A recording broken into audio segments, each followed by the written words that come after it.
4, 3, 2, 1. CTS Pop Culture Pop Podcast. We're back. I won't make a cheesy joke about the long hiatus we were on. I know I will. Henry would. I will. Henry wants to do that. I can see him. He's like just chomping at the bit. But They can see us. They can see me too. a lot of things have happened. Well, some of them are just listening over Spotify, Apple Music, YouTube. So, Okay. all three of you. So lots of things have come out. I think the biggest one that we can talk about, obviously, is Andor. Let's start off with that. Okay. You know, essentially 6 episodes. We're halfway through the first season. Yeah, we're following Cassian in his adventure of joining a rebel resistance group. He's being paid to do so. We've been introduced to some interesting characters. I think my favorite is what's the actor's name? The older guy. No, not. Oh, Stellan Skarsgård. Stellan Skarsgård, yeah. I think his character is my favorite. Yeah. He's really, really interesting. Are you caught up? Yeah, I watched the 6 episodes? Wait, 6? I thought it was 5. The last one was the Eye, right? The heist, where they do the heist? Yeah. It's 6 episodes. Oh. Yeah. Because remember Weird. they released 3 right at the start altogether. So I guess we're on episode 6, Yeah. which is, and I don't know how much you want to talk about the previous episodes, but in short, Cassian has joined this group of, resistance fighters in their efforts to steal an Imperial sector's payroll. And they were successful. They stole all of this money. 80 million credits. Yeah, that's a big number. That's cool that they included that. It's fun to learn about. I wonder, what do you think the exchange rate is between a credit and a US dollar? What's funny is I actually watched a video about this, and they calculated basically based on kind of the price of commodities that you could basically go like 1-to-1 with real things, that it was about 1-to-1. Oh, One okay. credit's $1. Got it. So they stole, the equivalent of $80 million, which and I don't know, I'm sure our audience and you don't know about this, but when you go and rob a bank, you don't get anywhere near that kind of money. So yeah, you have a lot of experience with that. Well, banks. What can I say? It was cool. I liked it. I think that last episode was the strongest episode of the season so far. That one or the 5th one, I think. Yeah. I really, really liked that 5th episode. I'm a sucker for heist movie show stuff. The planning too. I think the planning stuff. I wish they almost would have built into that a little bit more. I love the planning stuff.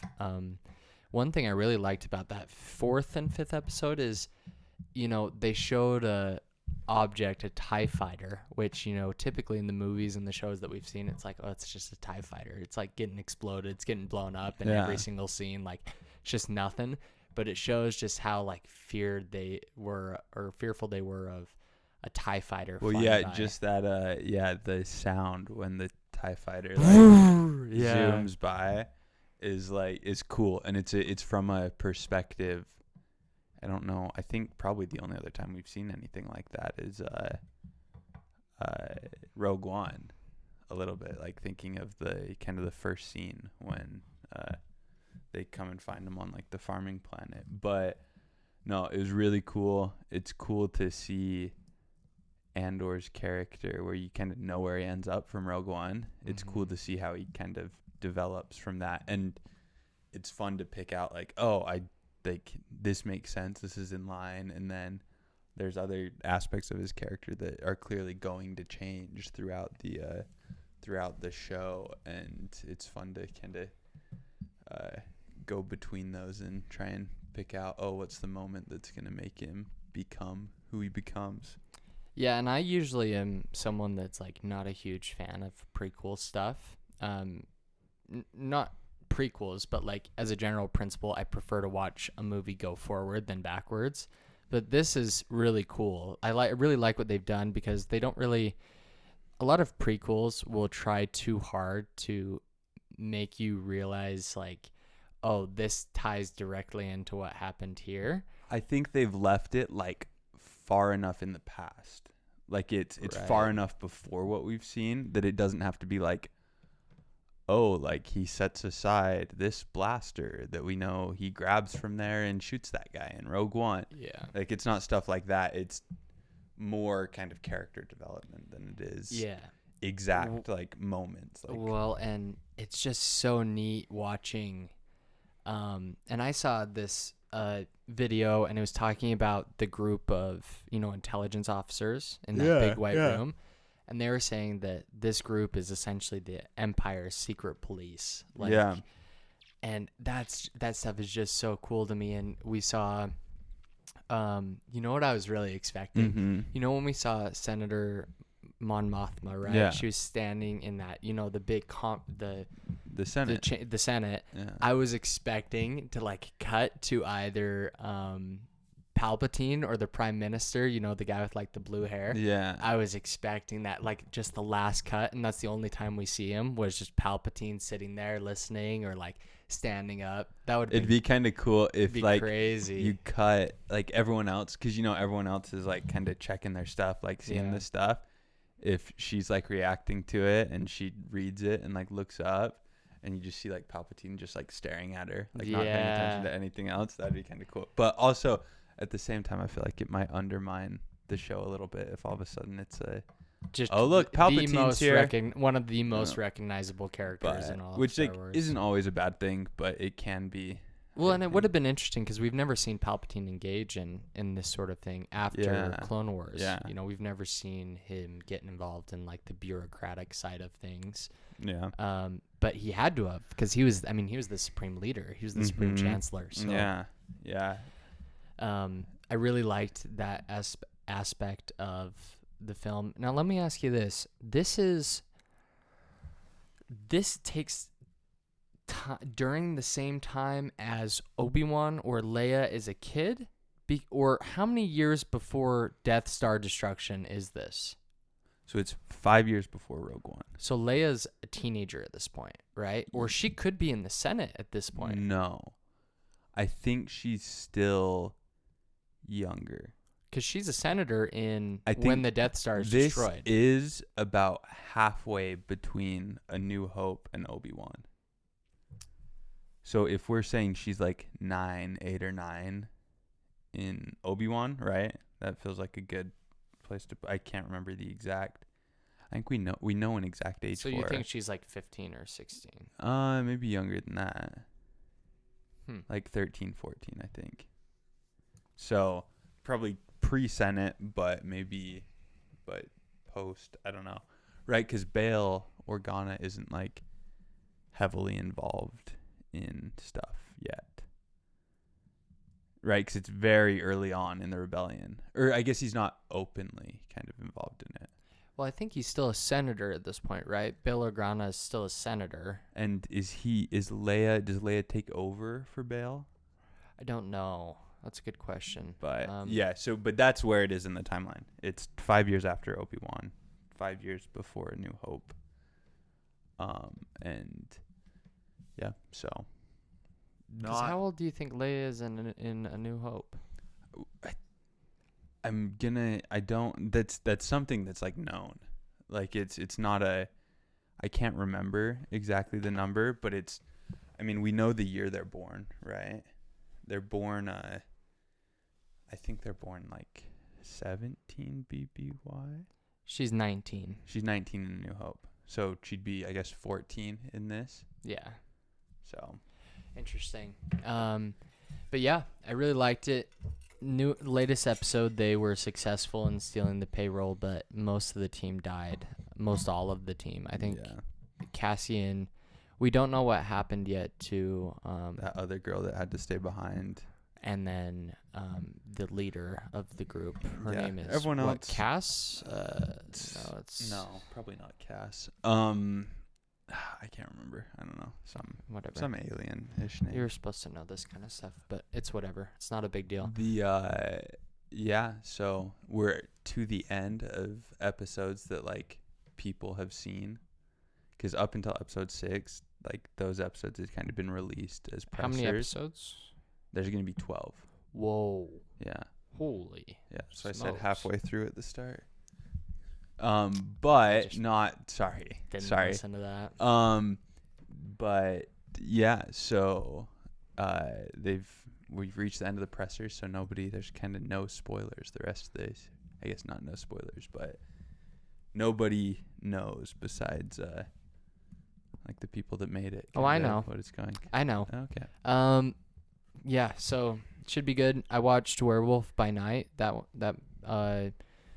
I guess you can't really call it a movie. You can't really call it a show. This It's a special. limited production special was It literally says special. At the start, there's a big opening intro. Intro says special. We'll call it that. You done? I thought it was really good. I liked the black and white, but I wanted to get your take on this. The black and white, there were some like shots where it almost looked dizzying. Am I wrong about that? There was, and I almost didn't never experience notice that. this stuff. I almost never notice it. But I was watching, and there were some shots and cuts where the black and white, like, it didn't look quite right because, you know, you think of black and white in the past, it's very, like, crisp. When you're watching a black and white show, it's typically, like, really crisp. There were some shots where it was, like, almost, like, kind of blurry. Blurry might not be the best word. But other than that, I really liked it. I liked the characters. I thought I couldn't tell. See, what was weird, another thing that was kind of slightly weird to me is I couldn't tell if they were leaning into, you know, sort of this old-timey time before CGI wasn't a thing, and, you know, they were leaning into... Oh, they certainly were. You would think, but then they had Ted, and the last scene with Ted, where he looks like he's completely CGI. No. Nope.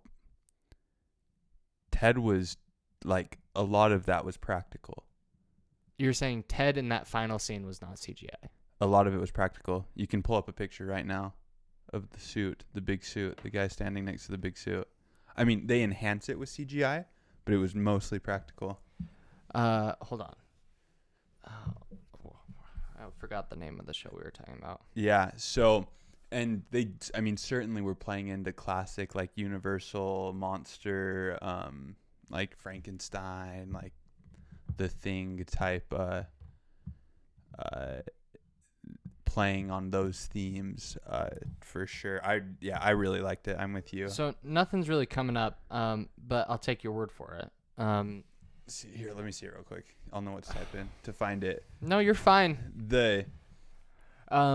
No, but I thought it was cool. I guess I was just curious as to whether or not they were, like, trying to lean into the, you know, the Universal kind of monster look of these things, but sounds like they were. So I'm not gonna look at that picture. argue about it.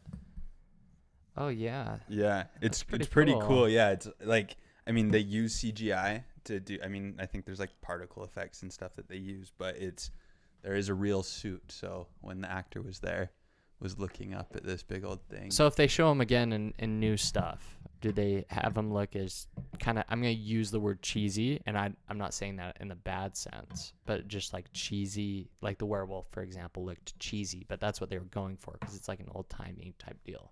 So it depends. I don't know if they ever bring back I guess I don't know. See where you're saying cheesy. I guess I don't understand that. Like the werewolf, for example, the way that the werewolf looked. Like, you have to realize that he looked like a werewolf we would see in like the 1940s or 1950s. I mean, he looks nothing like a werewolf we would see today, like with in real modern life. day CGI. Like a real life werewolf. Well, they are real. That's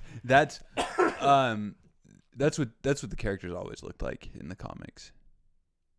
Oh, well, like I mean, that's fine. It's very similar. It's very similar. So I guess I don't know. I'm not on the same page as far as it looking cheesy, but I think they'll both be back. There's actually, I was seeing in Thor Ragnarok when they're on the Grandmaster's planet, there's like on his tower that has the faces of like all the champions like all the previous champions, it looks like Man-Thing Ted's face is on it. Like he was like a previous champion on really? Sakaar. Yeah, but who knows? But they'll definitely be back.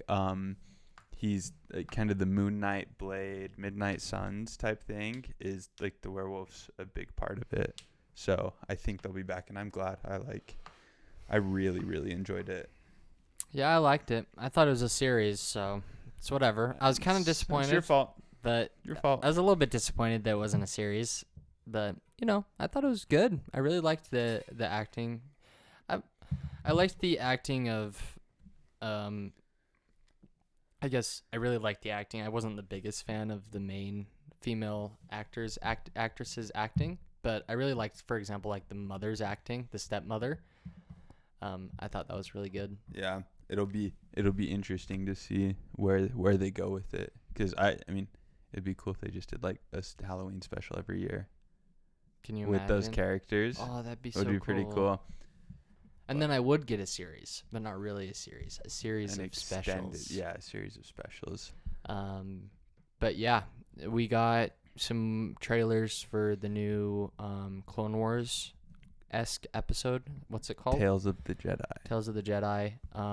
Ian McDiarmid is coming back as Palpatine, which is to voice Palpatine, which is because I don't think he voiced him in the Clone Wars, did he? Probably not. And then we have a bunch of returning people. Liam Neeson's coming back to voice Qui-Gon, which is really cool. So I'm excited for that. The previews look really good. Yeah, it should be cool. I know you never watched She-Hulk, right? Mm-hmm. Never watched any of it. Do you care about spoilers? Or No, can I go talk about ahead. the finale? The finale, I thought She-Hulk was good. It wasn't great. It wasn't my favorite, but I'd put it probably. Would you put it ahead of anything else? I think I would probably put it ahead of. I'm trying to think. Which one did I not? I'd put it ahead of Hawkeye. I think I'd put it ahead of Hawkeye. Low bar. I don't know. I liked Hawkeye. I thought Hawkeye was fine. Yeah. So it wasn't great, but the final episode, I think before the final episode, I would probably have put it below Hawkeye. The final episode was pretty funny. They basically go and you kind of start the episode and there's this. Was Hulk in it? For like just a sec. And but so they start the episode and kind of all the conflict builds up and it's kind of the main villain they've been building up. Then Abomination's back and he's like fighting people and Hulk shows up and is fighting. And Jennifer Walters, the main character, like She-Hulk, she kind of turns to the camera because her thing, she's kind of like Deadpool, where she breaks the fourth wall. She turns to the camera and she goes, "Hey, this is a little messy. Like, what's going on with this? Why is everyone here?" And then you're watching it, and it pops back out to the Disney Plus menu. Really? And it's like, and I did it when I was watching. I was like, "What? Like, did I hit something?" Like, I tapped my screen because I was like, and it pulled up the pause button, and I'm like, "Oh, what the?" And you hear it go, "Hey, don't go," and it's kind of muffled, and she like punches out the She-Hulk like title card on the Disney Plus menu, and is like talking, and she swings out and swings through one of those like Marvel assembled things, like the behind the scenes things, and pops out like onto the Marvel set. So she goes through and like talks to those She-Hulk writers and is like, "Guys, like what's going on? Like, why are we writing this?" And the writers tell her that it's because that's what Kevin wants. Kevin's decided this is what the finale should be, and just she goes to meet Kevin, and it's this big robot, like an AI, that is deciding all the Marvel stuff. And there's it's pretty funny. I thought it was certainly the best episode of the season, but and then she comes back, and it kind of just goes into a less typical Marvel ending where things kind of work out. Like you don't need the big CGI fight at the end, and then they reveal, and then Hulk comes and reveals that he has a son. With She-Hulk? She-Hulk's his cousin, so no. But with it's a son that because in the start of the show, the kind of inciting incident when they crash is this spaceship from Sakaar comes down and like hovers in front of them, and then they freak out and like swerve off the road and crash, and Hulk's blood gets in her blood because they're all cut up, and so that's how she gets the She-Hulk powers or the Hulk powers. And then Hulk goes off on this spaceship to Sakaar and comes back in the last episode, and he's brought a son that he had on Sakaar. Oh, we see him? Yeah. We see Hulk's son? Yeah, he looks a little goofy. His hair's a little goofy. But yeah, so Hulk has a son. And they allude to the fact that they're going to do a Hulk movie. Another Hulk movie. His hair's a little weird. I don't quite get it, but yeah, so the finale didn't save the show, but it certainly helped it quite a bit, I think. Yeah, I guess I'll go watch the finale for sure. I've heard so much negative stuff from people that like I normally trust to like give opinions on these types of shows. They're just like, I really didn't like it. So I guess I probably wouldn't watch it just for that reason. And the fact that you're telling me it's like on par, if not slightly above Hawkeye. But yeah, I've seen some clips on it, and all of the clips also don't help my opinion on it. Yeah, that's dumb because nobody plays the good clips. Yeah, I know. It's all stupid like TikTok people dunking on it. I know the exact. Some of the dunks are pretty. The funny, dude on with the stupid ski mask and sunglasses on that just stands underneath the clip with like his dumb commentary typed out on the screen. Yeah. I'm trying to think what else has kind of come out. So Rings of Power. I watched the first episode. The first episode. So the season's over. The season finale came out. And so I won't spoil it. I liked it a lot. I thought it was really good. And I think for the most part, besides the weird, crazy people in the YouTube comments that are freaking out, almost everybody has said, yeah, it's a pretty good show. Like it's not pretty good's the wrong word. Like a really good show. Okay. Especially the only complaint anybody has is like some of the dialogue's a little clunky and people don't feel like it totally fits kind of Tolkien, Lord of the Rings, which is fairly subjective because I don't know, because did the Peter Jackson stuff, like the movies, did they totally fit Lord of the Rings? You could complain there too. But yeah, no, I really liked it. I thought it was really good. You could tell they spent like $60 million an episode. It was a gorgeous show. So yeah, you'll have to, once you actually finish watching that, we'll have to talk about it. That's cool. Yeah, I'll certainly finish watching it. I haven't really been watching anything other than Andor is the big one. So I started Rings of Power. I'll continue watching that. And then I'm just super looking forward to Andor every week. And then we've got Black Panther in a couple of weeks. Yeah, we need to go see Black Adam too. Yeah, dude, probably. I kind of got that one spoiled. Have you gotten that one spoiled? The post-credit scene?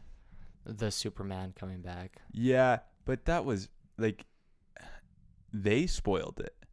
Like, Dwayne Johnson spoiled it. And, which, I don't know. I'm not invested enough in DC that I care that I got it spoiled.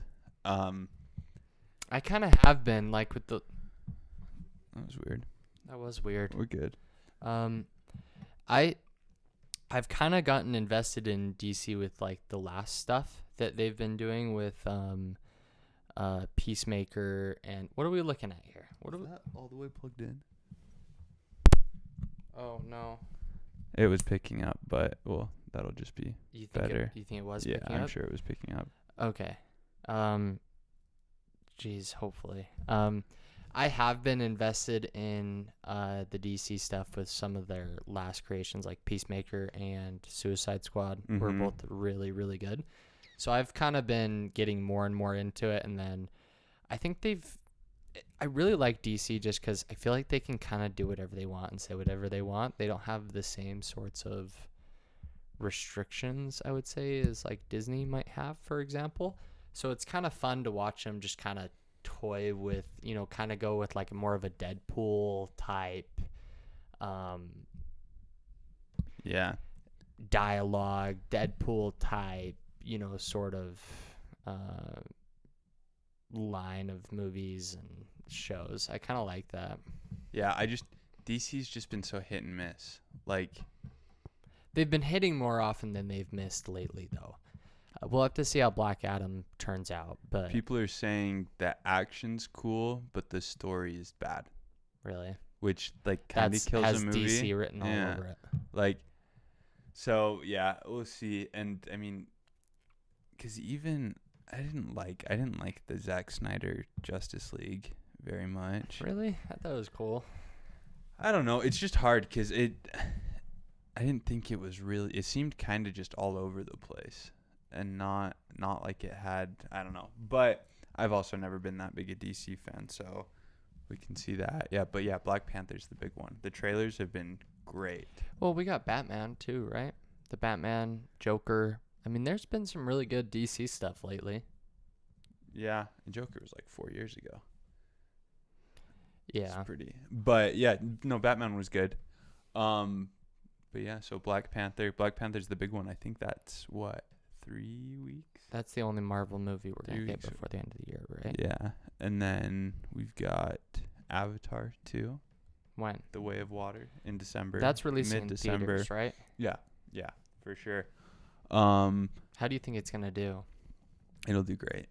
Like, great, or like not nearly as great as the first Avatar? I mean, I don't think it'll do as good as the first Avatar, but to ask it to do as good as the first Avatar is to ask it to be the highest grossing film of all time. So that's a pretty hard ask. But I think it'll certainly clear, like, I bet it has a shot at clearing $2 billion. Which has only been done twice before, right? No. Or three Several times. times. Endgame, Avatar, Titanic. Spider-Man did. Oh. Spider-Man hit $2 billion. The last one, like No Way Home. So did I think The Force Awakens hit $2 billion. There's been quite a few. I think it either hits $2 billion or gets very close, like 1.8, 1.9.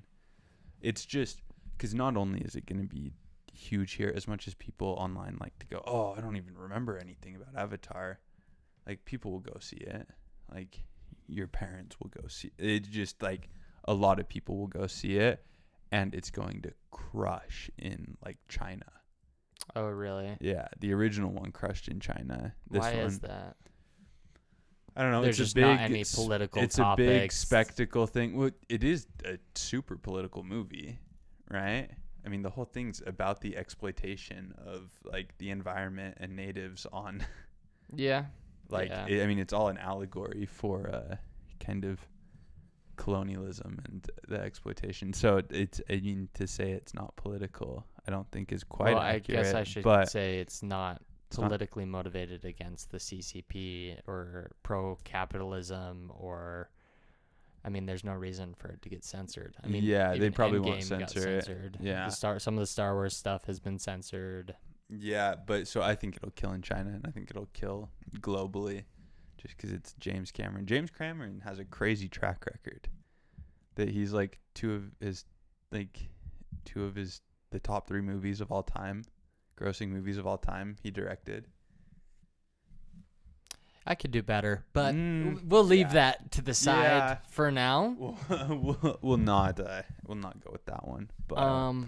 But yeah, I think it's been a pretty like week. There hasn't been a ton of movies right now. It's been pretty tame for movies. I think we're hitting a weird lull where kind of the stuff that was about to go into production before COVID that they just totally shelved, like that stuff should be coming out about now.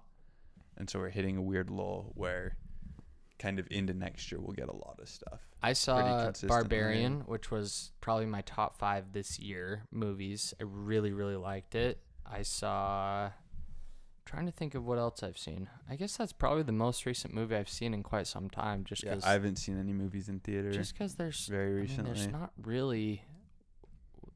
There's a couple of good movies out there, but regardless, yeah, I think the next big one to look forward to is gonna be Black Panther, and then let's see, Mandalorian comes out next spring. Yeah, I think February. Oh, next winter. Okay, that's not bad. February, March, maybe, but. Yeah. So, yeah, that'll be Andor, Tales of the Jedi. Is there a Marvel show coming up? I can't remember. I haven't looked at the release slate anytime recently. Yeah, I haven't either. But all right, should we wrap this one up? Do you want to do some a couple trivia questions? Struggle. You struggle. Boom. Questions. Boom. Okay. What movie did you get? Guardians. Ooh, Guardians Volume 2 for you. Okay, awesome. Okay. Hit me. By what other name is Peter Quill known? Star-Lord. That's correct. Okay. Who uses a safety line and spacesuit to fight off a sovereign craft while being towed in space?